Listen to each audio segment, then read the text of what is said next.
자, 안녕하십니까. 자동차 제조 공정. 자, 이번 시간에는 제2장 자동차에서 활약하는 기계 요소, 즉 자동차에 사용되는 기계 요소 중에서 자, 두 번째 시간으로 이번 시간에는 자, 스프링과 베어링, 그다음에 커플링에 대해서 알아보겠습니다. 자, 먼저 스프링입니다. 자, 스프링은 우리가 잘 알고 있는 것처럼 재료 자체의 탄성 변형에 의해서 에너지를 흡수하고 축적함으로써 그 기능을 발휘하는 재료를 우리가 스프링이라고 합니다. 그래서 스프링에 사용되는 소재는 대부분 피로 강도가 크고 탄성 한계가 높은 이러한 소재를 우리가 주로 사용을 하고 있습니다. 자, 여기에서 탄성 한계가 높은 소재는 주로 이제 SI 우리가 규소라고 하는데 실리콘이 많이 함유되어 있을수록 우리가 탄성 한도가 높은 성질을 이렇게 발휘하게 됩니다. 그래서 이러한 규소 실리콘이 많이 들어가 있는 이러한 소재를 주로 사용을 하고 있습니다. 자, 이렇게 이제 탄성 한도가 높다는 얘기는 우리가 이제 SS 선도, 응력과 변형률 선도에서 보시면 자, 영광의 마일드 스틸, 영광의 경우에는 이러한 곡선이 이렇게 그려지는데 우리가 탄성 한계, 그러니까 힘을 가하면 이렇게 변형이 되었다가 다시 힘을 제거하면 원상태로 돌아오는 이러한 한계점. 자, 이 한계점을 지나서 우리가 힘을 가하게 되면 우리가 변형이 이루어져서 다시 힘을 제거해도 원상태로 돌아오지 않고 변형된 상태로 이렇게 돌아오게 됩니다. 그래서 자, 그 변형이 일어나기 전에 이러한 한계를 우리가 탄성 한계라고 하죠. 그래서 이러한 탄성 한계가 높아야지만이 우리가 스프링 재료로 이렇게 사용을 할 수가 있다는 얘기입니다. 또한 이제 스프링은 우리가 계속 왕복 운동을 이렇게 하게 되기 때문에 피로 강도가 높은 이러한 소재를 사용을 하고 있습니다. 자, 이렇게 이제 스프링에 사용되는 재료를 우리가 구분을 하면 철 계열 재료냐 아니면 철이 아닌 다른 금속의 재료냐에 따라서 철 계열 재료와 비철 계열 재료 이렇게 두 가지로 나눌 수가 있습니다.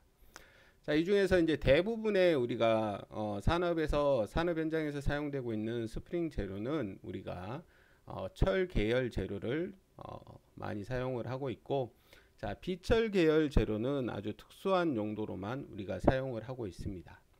자, 자동차에 사용되는 우리가 스프링을 이렇게 보시면 코일 스프링이라든가 아니면 자, 리프 스프링이라고 하는 거는 우리가 형상이 판 형상으로 되어 있다 그래서 우리가 판 스프링, 우리말로는 판 스프링이라고 합니다.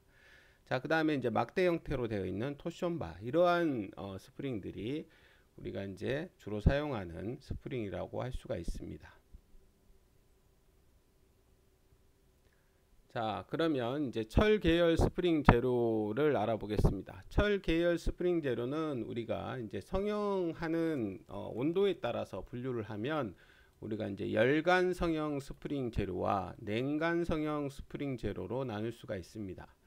자, 열간 성형 스프링 재료라고 하는 거는 우리가 열을 가해서 스프링을 만드는 재료를 우리가 열간 성형 스프링 재료, 그 다음에 우리가 열을 가하지 않고 상온에서 우리가 스프링을 만드는 이러한 재료를 냉간 성형 스프링 재료 이렇게 분류할 수가 있습니다. 주로 이제 열간 성형 스프링 재료는 서스펜션의 코일 스프링이라든가 트럭 현가 장치에 사용되는 니프 스프링, 즉 아까 말씀드렸듯이 판 스프링이라든가 토션바 등이 여기에 해당됩니다.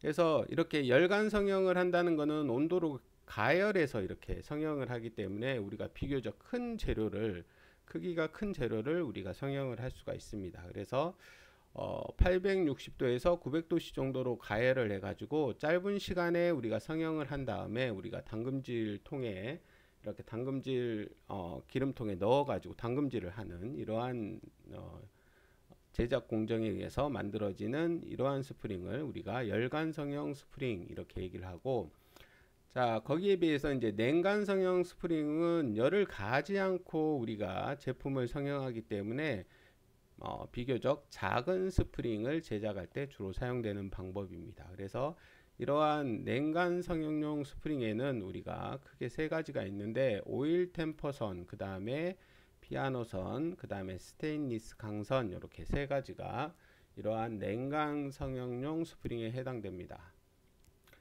먼저 거기에서 오일 템퍼선을 보겠습니다. 오일 템퍼선은 선 상태에서 연속적으로 담금질과 뜨임을 한 선을 우리가 오일 템퍼선이라고 하는데, 굵은 타입은 우리가 서스펜션에도 사용하는 경우가 있지만 비교적 직경이 5mm 이하로서 엔진의 밸브 스프링에 주로 사용을 하고 있습니다. 자, 다음은 피아노선입니다. 피아노선은 우리가 와이어 형태인 신선 가공에 있어서 기계적인 강도를 발생시키는 선으로서 와이어 신선 가공, 그러니까 와이어를 만드는 가공 전에 펜팅 처리를 하게 됩니다. 그래서 이제 펜팅 처리란 뭐냐? 선재를 연속적으로 가열해서 오스테나이트 상태로 만든 다음에 500도씨 전후의 온도로 급냉시켜서 미세한 퍼라이트 조직을 만드는 것.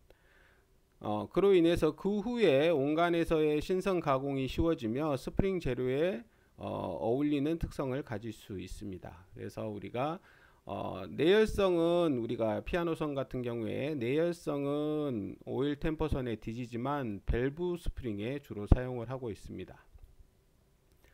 그 다음에 마지막으로 스테인리스 강입니다. 그래서 스테인리스 강은 내식성, 우리가 스테인리스라고 하는 게 내식성이죠. 그래서 내식성의 목적을 둔 오스테나이트 계열이 많이 사용되고 있는데, 우리가 강에 일반적으로 크롬을 우리가 18%, 그 다음에 니켈을 8% 이렇게 함유시키게 되면 우리가 녹이 슬지 않는 이러한 성질을 갖게 된다 그랬죠. 그래서 이러한 크롬이 18%와 니켈이 8% 함유된 이러한 성분을 주성분으로 해서 기계적 강도가 주성분으로 하고 있는데, 기계적 강도가 부족하기 때문에 우리가 드로잉을 통해서 마르텐 사이트 조직을 우리가 만들어 가지고 기계적 강도를 높여서 스프링 재료로 사용을 하고 있습니다. 자, 그 다음은 서스펜션용 스프링의 종류에 대해서 알아보겠습니다. 자, 우리가 서스펜션에 사용되는 금속재 스프링에는 우리가 코일 스프링, 그 다음에 토션바, 그 다음에 니프 스프링, 즉 판 스프링, 이렇게 세 가지가 있습니다. 자, 이 중에서 니프 스프링이라고 하는 거는 우리가 이제 판 스프링을 얘기하는 건데, 여기 밑에 보시면 주로 이제 트럭이나 이러한 대형 버스 같은데 큰 하중을 받는 이러한 데 사용되는 게 우리가 니프 스프링입니다. 판 스프링이라고 하죠. 그래서 이 판 스프링은 우리가 이제 작은 어떤 감쇄력을 갖지는 못하지만 큰 감쇄력을 가지고 우리가 큰 하중이 걸리는데 주로 사용되는 스프링입니다. 그래서 승차감이나 이런 건 별로 좋진 않지만 우리가 하중을 많이 받아야 되는 트럭이라든가 아니면 대형 버스라든가 이런 데는 우리가 짐을 많이 실어야 되는 경우에 주로 사용됩니다. 물론 이제 버스나 이런 경우에는 승차감을 좋게 하기 위해서 우리가 판 스프링을 쓰지 않고 에어 스프링 같은 걸 쓰는 경우도 있습니다. 최근에는 이제 승차감을 중요시하기 때문에 그렇게 하고 있지만, 대형 트럭에 우리가 짐을 많이 실는 경우에는 우리가 니프 스프링을 사용을 하고 있습니다. 그래서 이러한 니프 스프링은 이렇게 하중을 받으면 굽힘 변형이 일어나는데 우리가 이제 굽힘 모먼트라고 하죠. 그래서 굽힘 모먼트를 받는데 주로 사용을 하고 있습니다. 자, 그에 비해서 우리가 코일 스프링과 여기에 있는 토션바 같은 경우에는 우리가 비틀림 변형을 이용해서 우리가 평가 장치로 사용을 하고 있습니다. 그래서 자, 굽힘 모먼트를 받는 경우와 비틀림 모먼트를 받는 경우에 자, 굽힘 모먼트는 자, 판 스프링 형태의 이러한 스프링은 우리가 굽힘 변형을 이용한 것이고, 코일 스프링이나 토션바는 우리가 비틀림 변형을 이용한 것이다.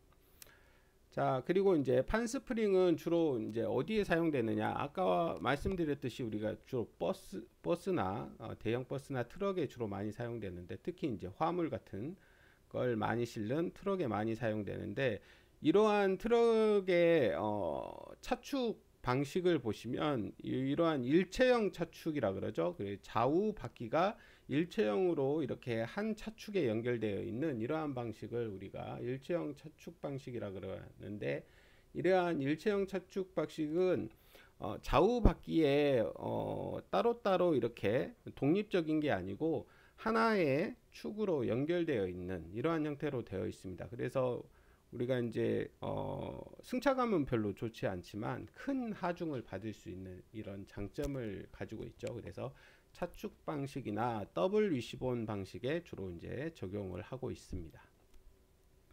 자, 그에 비해서 코일 스프링은 차축 방식이나 더블 위시본 방식, 그 다음에 스트럿 방식, 그 다음에 세미 트레일링 암 방식이라든가 트레일링 암 방식 등에 주로 사용을 하고 있습니다.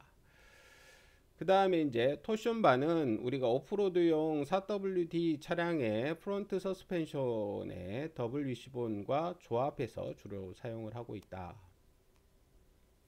자, 여기에 보시면, 자, 참고로 서스펜션의 종류를 제가 여기에 설명을 해놨는데, 보시면 이제 서스펜션이라고 하는 현가 장치는 우리가 앞차축과 뒷차축이 이렇게 있으면 주로 이제 앞차축 전륜 서스펜션, 앞차축에 사용되는 현가 장치는 주로 보면, 자, 말씀드렸듯이 일체형 현가 장치, 그러니까 차축이 하나로 되어 있는, 그 다음에 좌우 바퀴가 독립적으로 되어 있는 방식을 우리가 독립현가식이라고 하는데, 자, 차축 현가 방식은 아까 말씀드렸지만 힘을 많이 받는 차에 주로 사용을 합니다. 독립현가 방식은 우리가 힘을 많이 받는 것보다 승차감을 좋게 하기 위해서 좌우 바퀴에 서로 이렇게 독립적으로 이렇게 현가 서스펜션을 이렇게 제공하기 위해서 이렇게 적용하는 방식입니다. 그래서 차축 현가 방식에는 우리가 판 스프링형, 그러니까 방금 말씀드렸던 리프 스프링형이나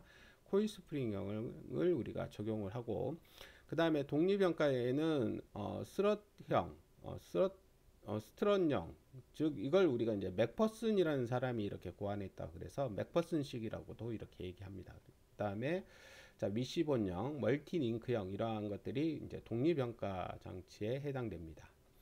자, 그 다음에 이제 후륜 서스펜션, 뒷바퀴, 뒷차축에 이제 적용되는 현가 장치를 보시면 차축 현가식과 독립 현가식이 있는데, 여기에도 자, 차축 현가식에는 자, 전륜과 마찬가지로 판 스프링형, 그 다음에 코일 스프링형이 있고, 그 다음에 엑슬 빔형이 있습니다.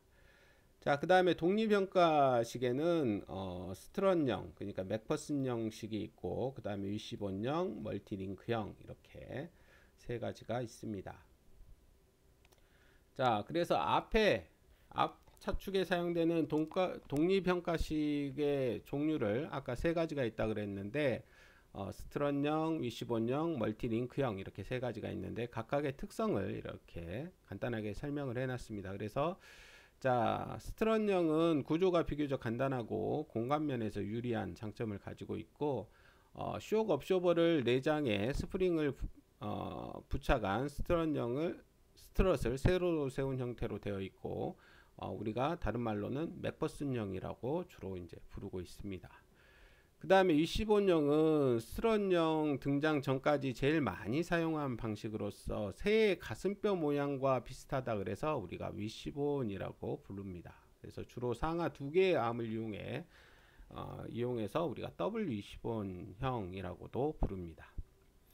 그 다음에 이제 멀티링크형은 토우 및 트레드 변화로 승차감과 조정 안정성을 높인 것으로서 구조가 복잡하고 높은 정밀도를 요구하고 비용이나 중량 면에서는 불리한 이러한 특성을 가지고 있습니다. 자, 다음에는 후륜에 사용되는 차축 현가 방식의 종류입니다. 그래서 차축 현가 방식이라고 하는 것은 일체형 방식이란 얘기죠. 그래서 자, 스프링형, 평형 리프 스프링형의 사례. 그래서 전후 좌우 바퀴의 위치 결정 역할을 하고 구조는 비교적 간단한 특성을 가지고 있습니다. 전륜 판 스프링과의 차이점은 판 스프링 위에 X를 결합하고 고정형 U볼트의 부하는 분리하나 차고 저감 효과를 가져올 수 있다. 그 다음에 코일 스프링형 니어 서스펜션의 사례가 왼쪽에 그림에 나와 있는데, 코일 스프링이 장착된 서스펜션으로서 RV 차량이나 사륜 구동 차량에 적용을 하고 있습니다. 그 다음에 엑셀 B명 같은 경우에는 한쪽 끝을 부시 사이에 두고 차체에 설치하여 엑셀 빔에 용접 등으로 접합되어 있는 형태로 구조가 간단하고 스프링 아래 질량이 작습니다. 그래서 서내시 캠버의 변화가 작은 이러한 특성을 가지고 있다. 자, 그 다음에 이제 뒷차축, 후륜 차축 중에서 우리가 독립평가 방식을 보시면 트레일링 아명이나 그 다음에 토션 빔 엑슬형, 그 다음에 멀티링크형, 이렇게 세 가지가 있습니다. 그래서 트레일링 아명은 차의 뒤축에 뒤쪽으로 향한 한 개 또는 두 개의 암에 의해서 바퀴를 지지하는 형태로 되어 있는데, 구조가 간단하고 그 다음에 힐 얼라이먼트의 변화나 타이어의 마모가 적은 특성을 가지고 있고, 소형 FF 방식의 차량에 니어 서스펜션으로 많이 사용하고 있습니다. 그리고 FR 방식, 그러니까 앞에 엔진이 있으면서 뒷바퀴가 구동되는 이러한 차량에는 거의 사용되지 않는 방식이다. 자, 그 다음에 토션 빔 엑슬형은 FF 차량 중 고급 차의 니어 서스펜션에 주로 많이 사용되는 방식이다. 자, 그 다음에 멀티 링크형, 마지막으로 바퀴가 지지하는 암을 차체에 경사지게 장착한 형식으로서 트레일링 암과 스윙 엑슬형의 중간적인 성격을 가진 서스펜션으로서 세미 트레일링 암형의 종류에 해당되고, 여러 개의 링크로 구성되어 있으므로 멀티 링크형이라고 우리가 칭하고 있습니다.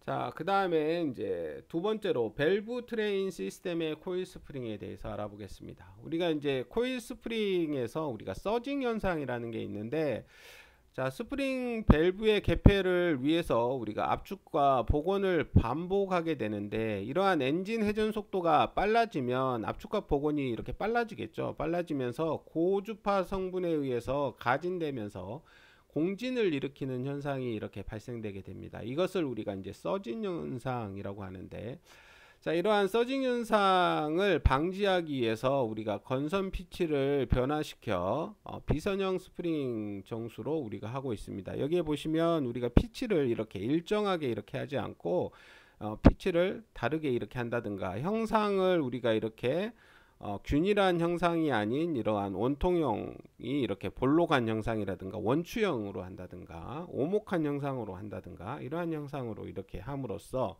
우리가 이러한 서징을 방지하는 이런 효과를 가져올 수가 있습니다. 그래서 촘촘하게 와인딩한 부분이 서로 접촉하거나 떨어지거나 함으로써 고유 진동수를 변화시키는 효과를 가져올 수가 있다. 그럼으로써 우리가 이제 서징을 방지하는 이러한 효과를 가져올 수가 있습니다.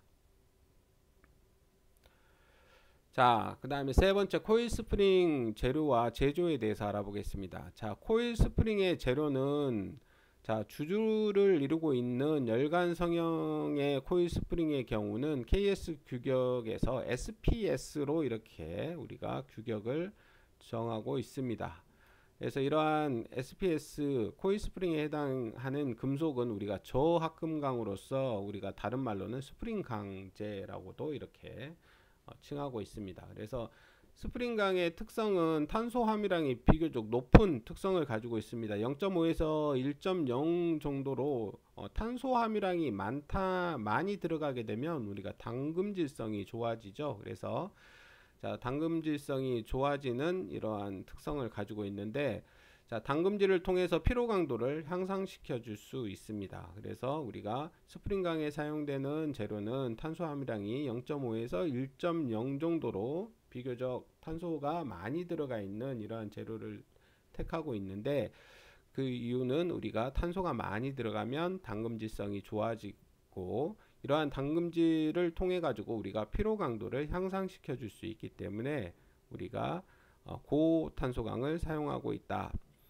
자, 그리고 우리가 그 외에도 강인성을 부여하기 위해서 니켈이나 몰리브덴, 그 다음에 바나듐, 크롬, 망간, 그 다음에 당금질성을 높이기 위해서 우리가 보론이라고 하는, 우리가 이제 붕소라고 하죠. 우리말로 이제 붕소라고 하는데, 이런 보론을 우리가 첨가해 줌으로써 당금질성을 높일 수가 있습니다.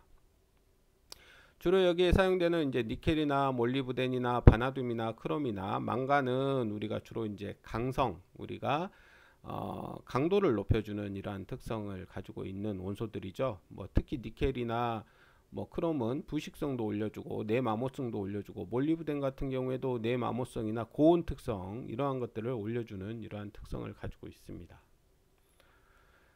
자, 이렇게 이제 스프링강의 특징을 알아봤고, 그 다음에 코일 스프링의 제조 공정을 보면 우리가 열간 압연한 재료를 납입 검사를 통하고 나서 테이퍼 롤링을 통해서 860도에서 900도C 정도로 가열해서 코일링을 하고 나서 당금질 뜨임을 하고, 그 다음에 쇼피닝 가공을 하고 세트 하중 가공을 하고 도장 하중 검사 완성, 이러한 공정을 통해서 제품이 만들어지게 됩니다. 여기에서 이제 코일링이라고 하는 거는 900도C 부근에서 가열한 상태에서 호민한 리드 스크루로 우리가 반 제품에 맞춰 코일 형상으로 우리가 성형하는 이러한 과정을 우리가 코일링이라고 합니다. 자, 쇼피닝은 전에 설명드렸었죠. 우리가 작은 구슬을 이렇게 표면에 계속 이렇게 분사시켜 가지고 표면을 우리가 경화시켜 주는 이러한 가공법을 쇼피닝 가공이라고 한다 그랬습니다. 자, 그 다음에 이제 두 번째로 베어링에 대해서 알아보겠습니다. 자, 우리가 베어링이라고 하는 거는 축과 하우징 사이에 상대 운동을 원활하게 하며 축으로부터 전달하는 하중을 지지하는 역할을 하고 있습니다. 그래서 자, 하중을 지지하는 방향에는 우리가 반경 방향 하중과 축방향 하중이 있으며 합성 하중도 있습니다. 그래서 자, 우리가 이제 베어링과 만나는 부분을 우리가 이제 저널이라고 저널이라고 하는데, 자, 우리가 뒷부분에서 다시 설명을 드리겠습니다. 또한 베어링 하중에서 하우징과 축이 상대 운동하여 마찰력으로 동력을 전달하며 마찰로 인하여 열이 발생하고 동력의 손실을 수반하게 된다.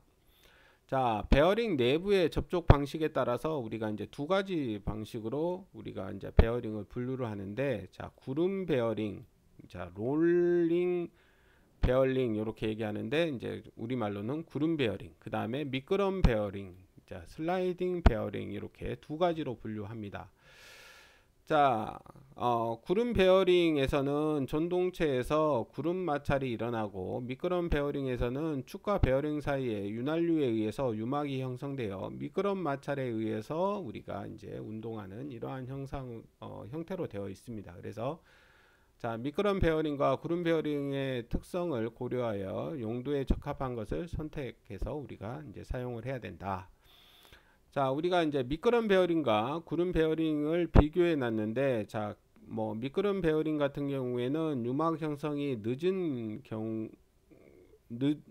경우가 크고, 자, 기동 토크 면에서 보면 유막 형성이 늦은 경우가 크고, 구름 베어링 같은 경우에는 기동 토크가 작다.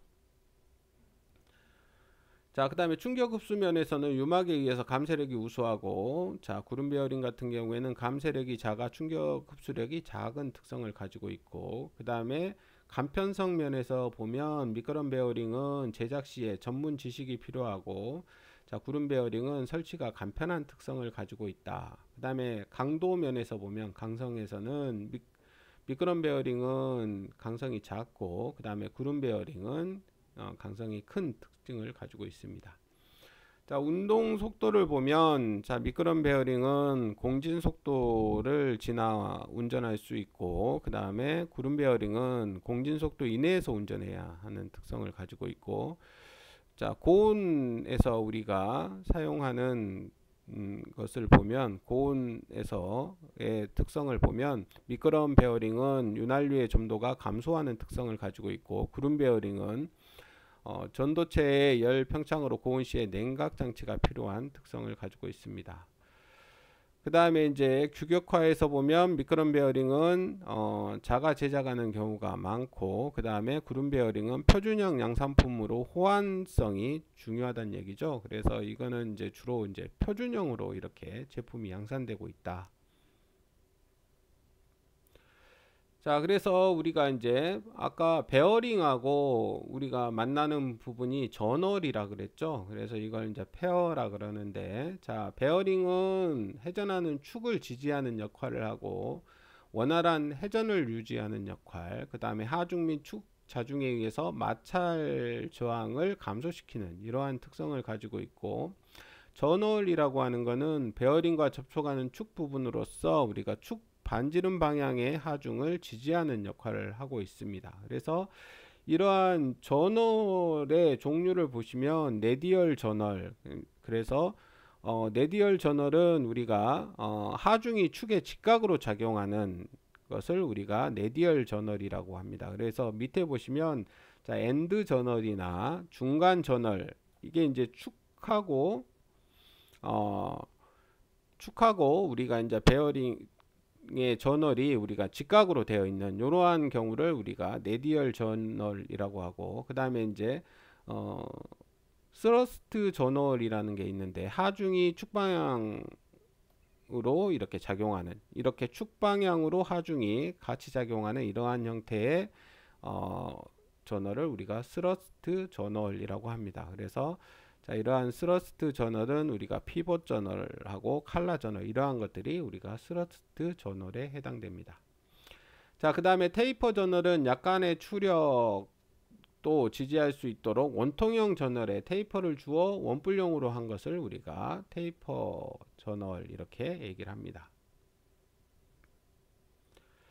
자, 아까 이제 베어링에 대해서 잠깐 분류를 했었는데, 우리가 구름 베어링과 그 다음에 미끄럼 베어링 이렇게 얘기를 한다 그랬었죠. 이게 이제 접촉 형태에 따라서, 자, 구름 베어링이라고 하는 거는 우리가 내륜과 외륜 사이에 다수의 볼이라든가 롤러, 그 다음에 니들이라고 하는 이렇게 긴 형태의 우리가 막대 롤러라 그래야 되겠죠. 그래서 이러한 니들을 넣어 구름 접촉 상태의 하중을 지지하도록 한 것으로서 축이 회전할 때 내륜도 회전하고 볼과 롤러는 구름 운동을 하는 이러한 베어링을 우리가 구름 베어링 이렇게 얘기합니다.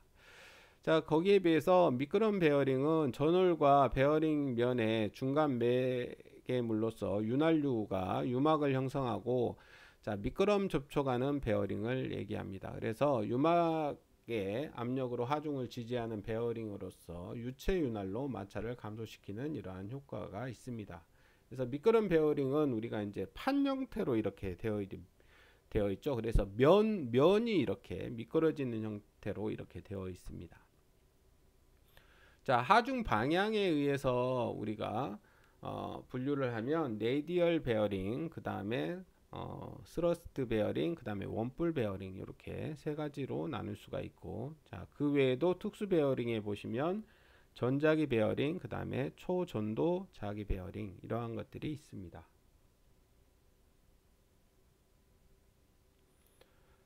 자, 그림에 보시면 이제 방금 전에 설명드렸던 우리가 내디얼 베어링, 그 다음에 스러스트 베어링, 그 다음에 뭐 칼라 베어링, 이러한 테이퍼 베어링의 그림들이 나와 있습니다. 그래서 여기에 보시면 이제 이러한 형태로 미끄럼 베어링 종류가 나와 있고, 그 다음에 이제 볼이나 그 다음에 뭐 니들이 들어있는 이러한 구름 베어링의 종류, 그 다음에 특수 베어링의 종류들이 그림에 설명이 되어 있습니다. 여러분들이 한번 보시면 될 것 같습니다. 자, 그 다음에 이제 주로 이제 구름 베어링의 장점을 이렇게 보시면 기동 저항이 작다는 장점이 있고, 마찰 개수가 작고 동력 손실도 적다. 그 다음에 윤활유가 절약되고 과열의 위험이 작다. 그 다음에 베어링의 길이가 짧기 때문에 기계를 소형으로 만들 수가 있고 신뢰성이 좋다는 이러한 특성을 가지고 있고, 베어링의 종류가 많고 호환성이 좋아서 베어링의 교환 및 선정이 용이하다. 우리가 그 규격에 맞는 베어링의 종류를 이렇게 보시면 쭉 종류가 있는데 그 규격에 맞는 걸 이렇게 사서 쓰면 됩니다. 호칭에 맞게끔. 자, 구름 베어링의 단점은 뭐냐? 가격이 비교적 비싸고 제작이 어렵고 부분 수리가 곤란하다는 이러한 단점이 있고, 바깥지름이 크게 되고 그 다음에 설치가 비교적 어렵다는 이러한 단점이 있고, 충격에 약하고 소음과 진동이 발생된다는 이러한 단점을 가지고 있습니다. 자, 그 다음에 이제 허브 베어링의 3개 이렇게 있는데, 자, 우리 교재에 보시면, 자, 승용차나 소형 트럭 등의 비교적 부하가 작은 자동차의 허브에는 볼 베어링이 사용되며, 중형 트럭이나 대형 트럭 등 엑셀에 큰 부하가 걸리는 차량에는 우리가 테이퍼 롤러 베어링을 사용을 하고 있다. 자, 테이퍼 롤러 베어링은 볼 베어링 방식에 비해서 얇고 가볍게 할 수 있지만 롤러의 스러스트 면이 미끄러지기 때문에 이것이 큰 저항이 되어서 연비를 우리가 높게 하는 이러한 단점을 가지고 있다. 자, 다음은 트랜스미션에 사용되는 베어링입니다. 자, 일반적으로 우리가 지금은 이제 오토 변속기, 자동 변속기를 주로 많이 사용하는데, 자동 변속기 안에는 우리가 평균적으로 29개 정도의 베어링이 사용된다고 합니다. 자, 그 중에서 이제 대부분이 이제 니들 베어링이 사용되고 있고 23개 정도가 사용된다고 하고, 전체의 약 80%에 해당되는 베어링이 니들 베어링이 사용된다고 하고, 그 다음에 이제 테이퍼 롤러 베어링이 3개 정도, 그 다음에 볼 베어링이 2개, 그 다음에 원통 롤러 베어링이 1개 정도 이렇게 사용된다고 합니다. 그 다음에 이제 지금은 이제 수동 변속기를 별로 사용을 하지 않고 있죠. 뭐 특수한 뭐 트럭이나 아니면 매니아층 아니면 수동 변속기를 지금은 이제 별로 사용을 하고 있지 않은데, 자, 수동 변속기에는 16개 정도의 베어링이 사용된다고 합니다. 그 중에서 보시면 니들 베어링이 10개 정도, 그 다음에 볼 베어링이 3개, 테이퍼 롤러 베어링이 2개, 그 다음에 원통 롤러 베어링이 1개 정도 이렇게 적용이 되고 있습니다. 자, 세 번째, 단가를 높이지 않고 수명 등의 성능 향상을 위한 노력이라고 되어 있는데, 보시면 이제 베어링 소재는 가혹한 운동 조건에서 장시간에 걸쳐 정밀도를 유지할 필요가 있기 때문에 특히 제일 중요한 게 내마모성이겠죠. 우리가 이제 안에서 같이 마찰을 일으키면서 이렇게 회전을 해야 되기 때문에 내마모성, 그 다음에 이제 내충격성을 갖는 이러한 소재를 주로 사용하는데, 고탄소 크롬 베어링 강을 주로 사용을 하고 있습니다. 자, 1% 정도, 탄소가 1% 정도 이렇게 함유되어 있고 1.5%의 크롬을 함유하고 있는 1.5% 정도의 크롬을 함유하고 있는 베어링 강을 주로 사용을 하고 있다. 그래서 주로 이제 베어링 강은 점 또는 선 접촉의 고속 반복 하중으로써 우리가 이제 피로 강도를 이렇게 많이 받고 있기 때문에 우리가 피로 강도를 높일 수 있는 고탄소 고크롬 강을 주로 많이 사용하고 있다. 그래서 KS 규격에서 우리가 이제 특수 용도강으로 사용되는 이러한 베어링 강은 주로 STB2 요걸 주로 사용하고 있다. 이렇게 보시면 되겠습니다.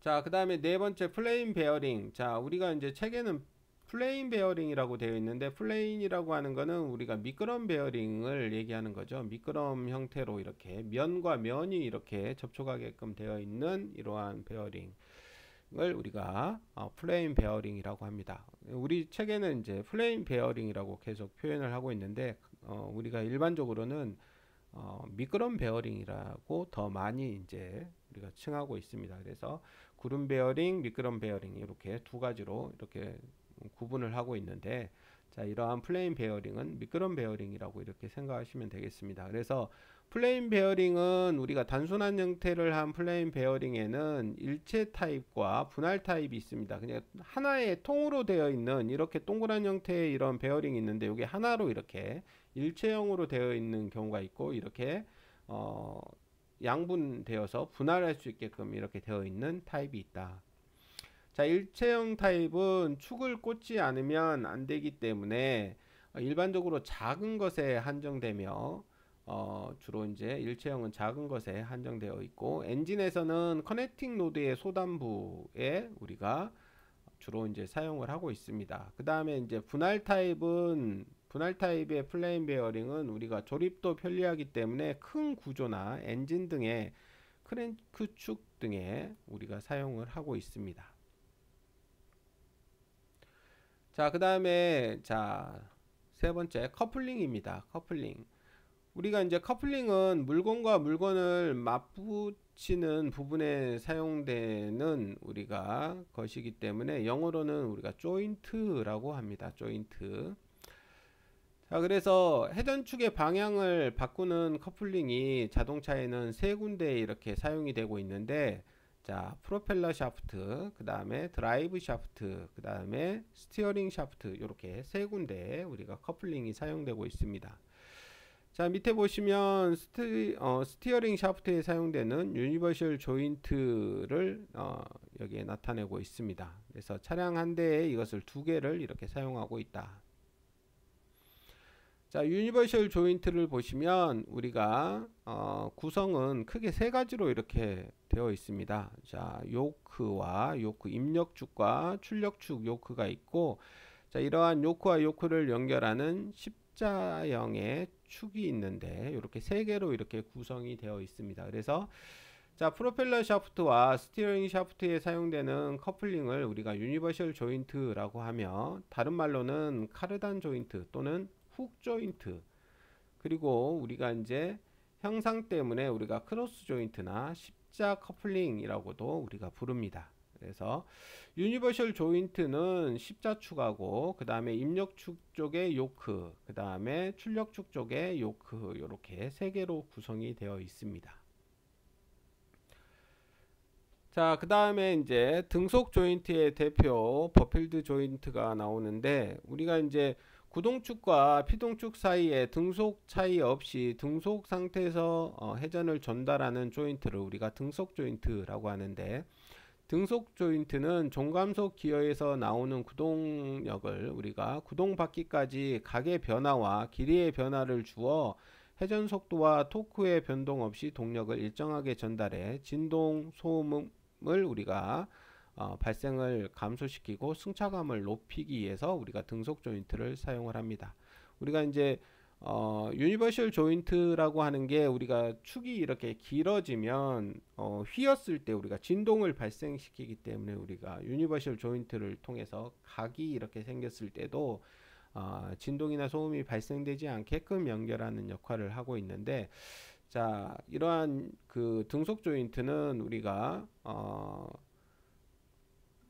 회전력이나 토크의 변동 없이 이렇게 일정하게 이렇게 전달할 수 있는 이러한 역할을 하고 있다. 자, 그래서 우리 이제 책에 나오는 게 우리가 버필드 조인트인데, 우리가 버필드 조인트는 다른 말로는 파르빌레 타입이라고 합니다. 그래서 이제 이런 등속 조인트의 종류가 여러 가지가 있어요. 여러 가지가 있는데 그 중에서 이제 제파 타입이라고 하는 게 있는데, 이 제파 타입을 개량한 형태가 바로 버필드 조인트입니다. 그래서 아우터 네이스의 안쪽 면과 이너 네이스의 바깥쪽 면이 같은 중심을 갖는 구형으로 이렇게 되어 있고, 중심 유지용 베어링이 불필요하다는 이러한 특성을 가지고 있습니다. 구조가 간단하고 큰 용량에 우리가 사용할 수가 있고, 그 다음에 전륜 구동 차량에 우리가 많이 사용되는 타입입니다. 그래서 이제 현대 자동차에서도 주로 요 버필드 조인트를 우리가 사용하고 있는 차량이 있습니다. 그래서 안에 이제 볼이 6개로 이렇게 구성되어 있어서, 여기 이제 왼쪽에 보시면 이렇게 우리가 각이 지어졌을 때 우리가 동력을 전달할 수 있게끔 이렇게 해주는 우리가 기계 요소다, 이렇게 보시면 되겠습니다. 자, 여기까지 해서 우리가 이제 커플링까지 알아봤습니다. 자, 수고하셨습니다.